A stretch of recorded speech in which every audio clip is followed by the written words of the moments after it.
Good morning, students. How are you? Today we will discuss lesson number 9,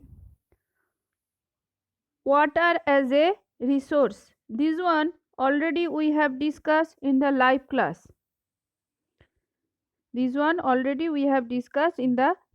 I hope all of you understood. So again I will repeat that one. Water as a resource. Water is important for life on earth. Without water, we cannot live. When our earth is seen from the space, it appears blue in color. I hope all of you notice what is the color of water? No color. Plus sea, ocean like this, blue in color. This is because most of the earth's surface is covered with water. Most of the earth's surface is covered with water. All living things need water to survive. It is one of the most valuable resources for us because majority of our daily activities depend on water. This one everybody knows. Daily activities from morning to at night everybody use water. Like morning, after get up early in the morning, we will brush our teeth, then drink water. After that, then your mother also used cooking, then wash our utensils, clothes, drink water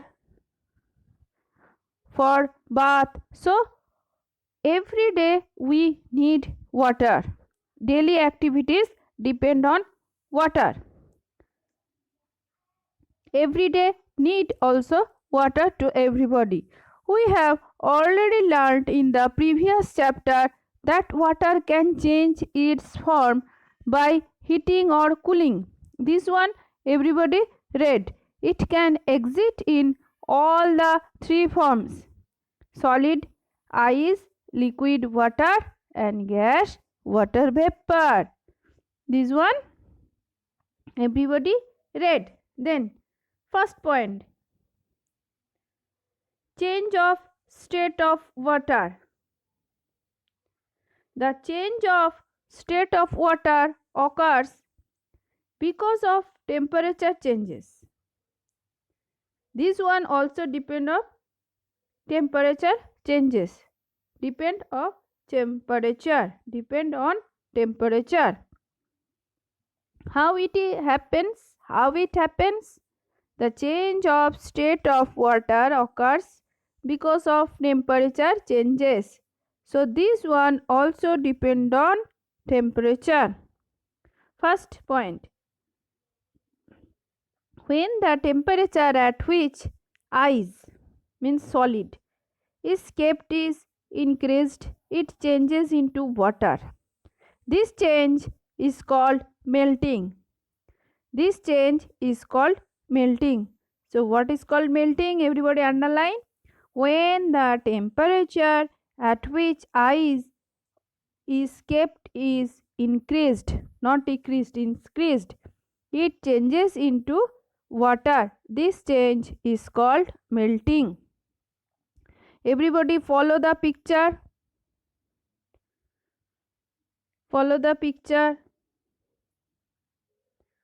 That one. Then I change into ice on freezing. Next point, when water is heated or its temperature is increased, it changes into water vapor. This one.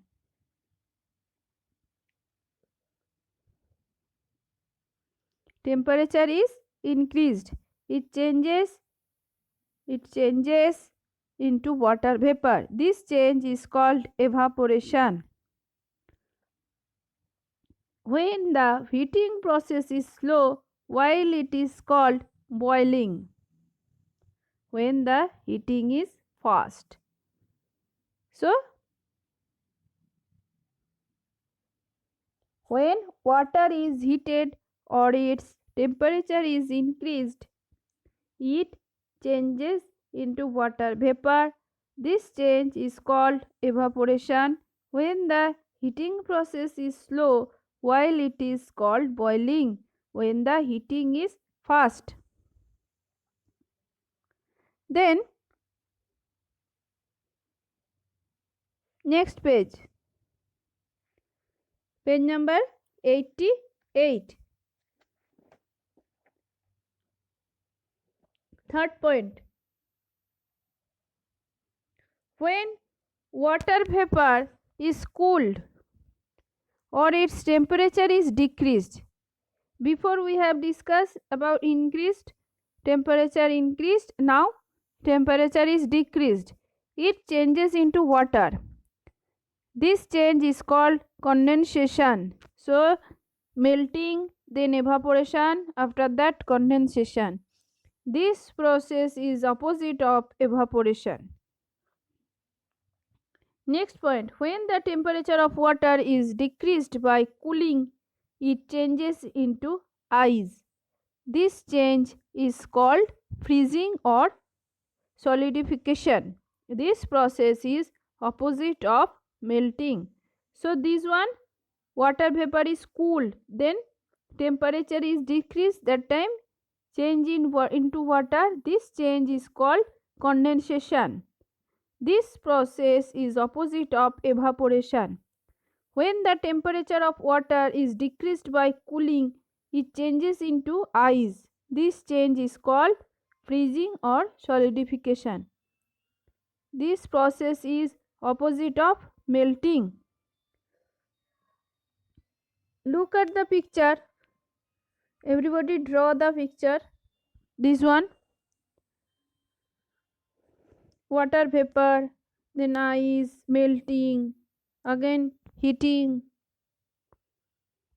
evaporation, first melting, then evaporation, then condensation, then freezing.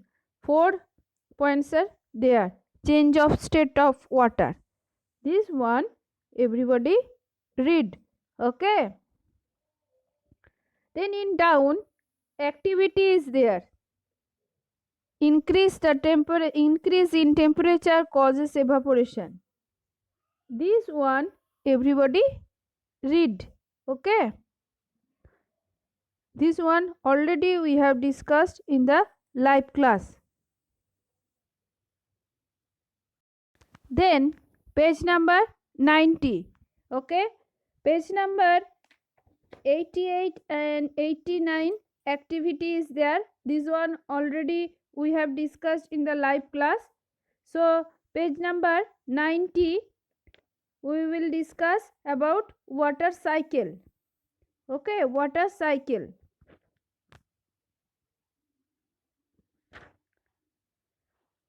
The water cycle describes the continuous movement of water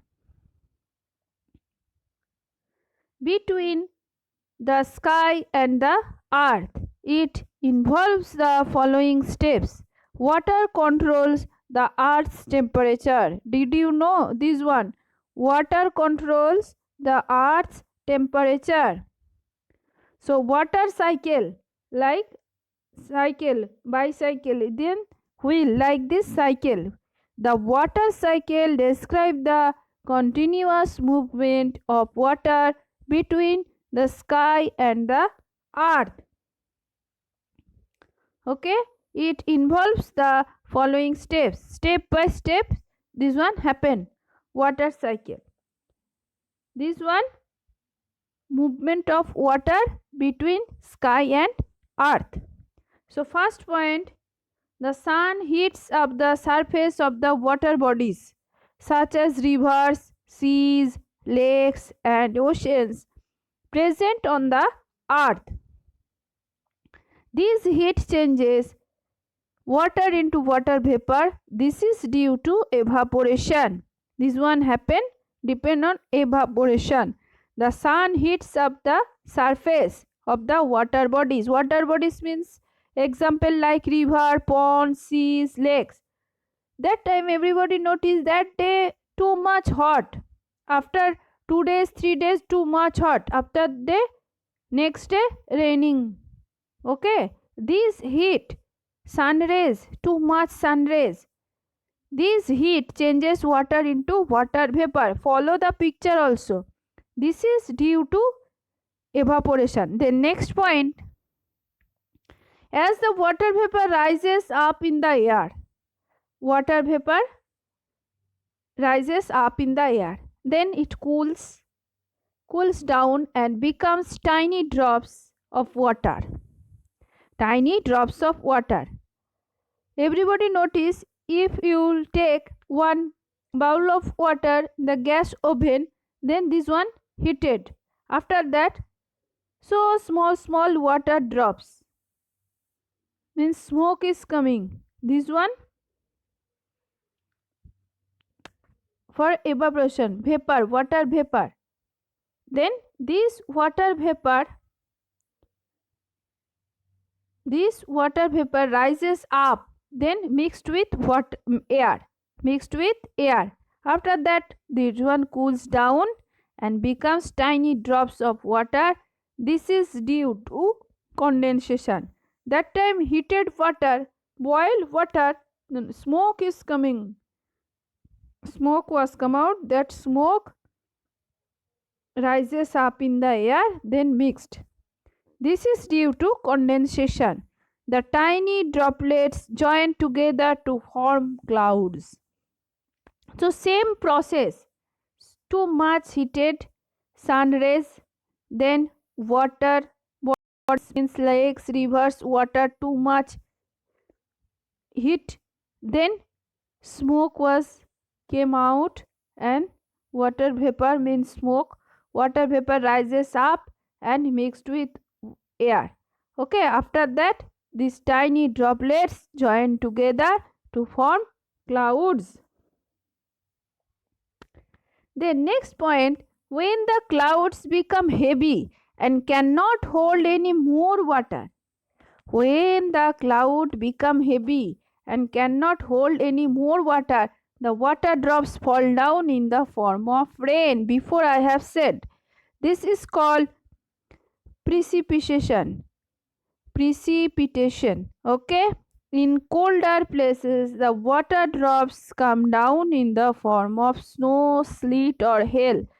Okay, snow in hilly area, mountains, but our area not snowfall, sleet or hail. The next point, rainwater and water from melted snow.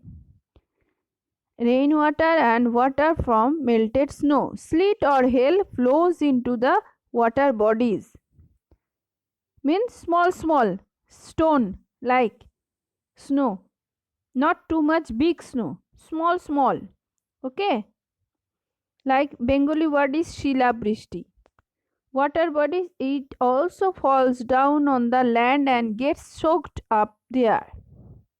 Rainwater and water from melted snow, sleet or hail flows into the water body. Again, this one melted. After that, again flows into the water bodies. It also falls down on the land and gets soaked up there. In this way, processes of water cycle starts again and continuous in nature. So this one continuously going. Okay, so in this way the process of water cycle starts again and continuous in nature. So this one water cycle, process of water cycle.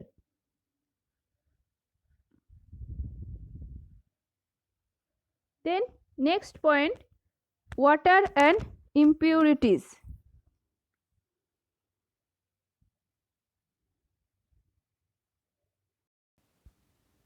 Page number 90, water impurities are there, and page number 91. So page number 90, water and impurities is there. We know that pure water has no color, no taste, no smell. It can dissolve most of the substances. When water changes into water vapor during evaporation, it dissolves a range of gases present in the air. So, it dissolves a range of gases present in the air. Also, when it falls on the earth as rain, the dust particles, germs, and some other substance mix with it. Means that time raining. Only rain is fall down? No. Rain falls? No. With dust particles, germs, some other substance mix with rain. This rainwater either fills the water bodies or seeps into the ground. Therefore, the water that is available on earth is not pure and fit for direct use, as it contains mud, dirt, sand, germs, and other harmful substances.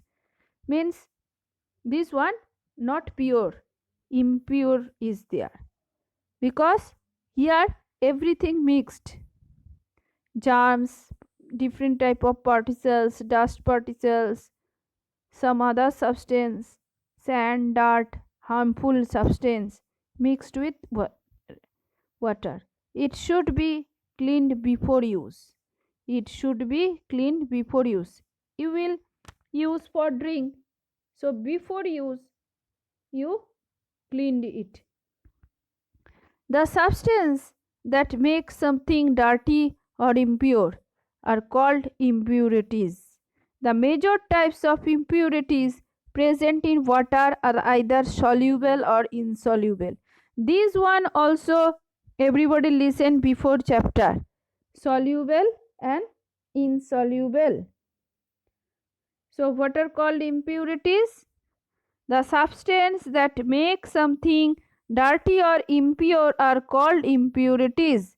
The major types of impurities present in water are either soluble or insoluble. Types of impurities. How many types of impurities?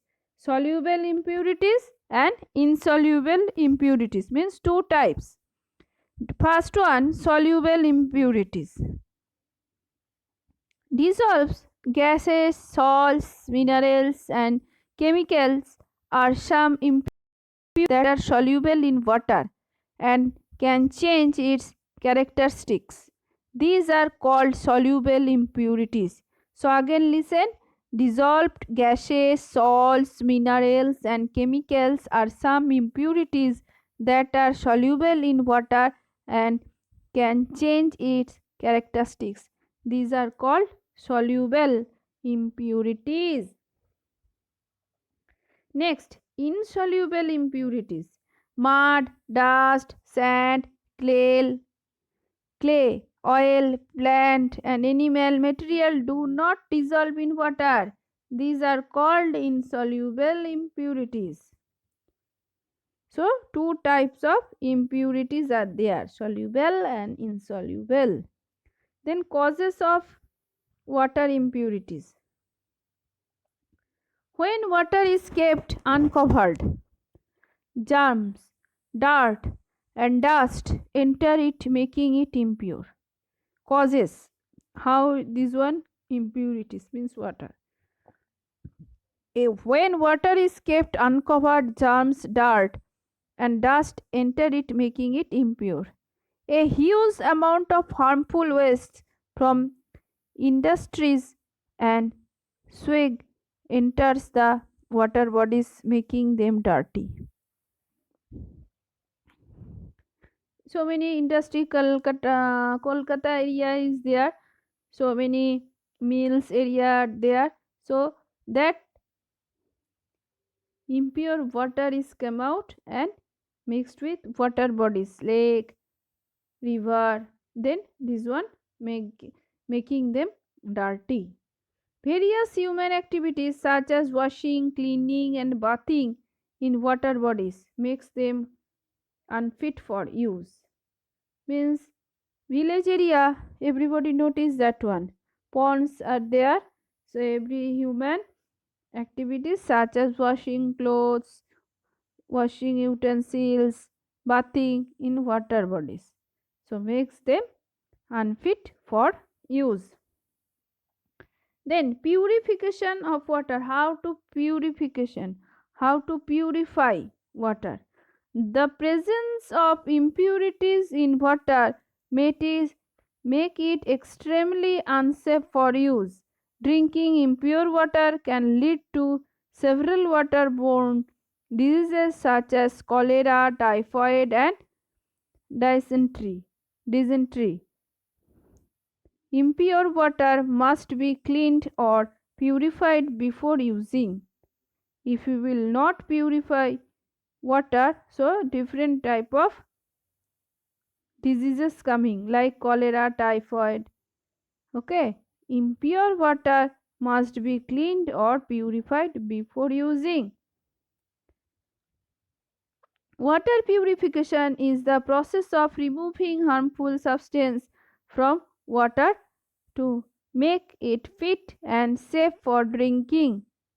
Okay, water purification. Now everyone follow. So many human beings use water purifier nowadays. Nowadays, so many human beings, so many people are use water purifier. Okay, so like this way, everybody purify the water. Another point also have. So this one next day we will discuss. Okay. Thank you. Bye bye.